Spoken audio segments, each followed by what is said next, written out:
আসসালামু আলাইকুম। এই ফুলের তোড়া আমার জন্য নয়,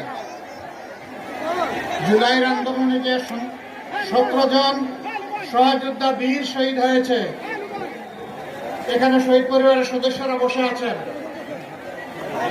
এই প্রত্যেকটি গোলাপ এক একটি শহীদ। সুতরাং এই ফুলের তোড়া আমি শহীদ পরিবারকে উৎসর্গ করি। একজন এসে এটা রিসিভ করে, একজন মা আসেন।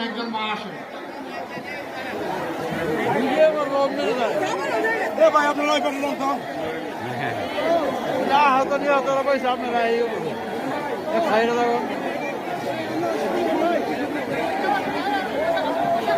শহীদের গর্বিত মাতাকে আমাদের সম্মানিত প্রধান অতিথি ফুলের তোড়া দিয়ে তাকে সম্মানিত করছেন।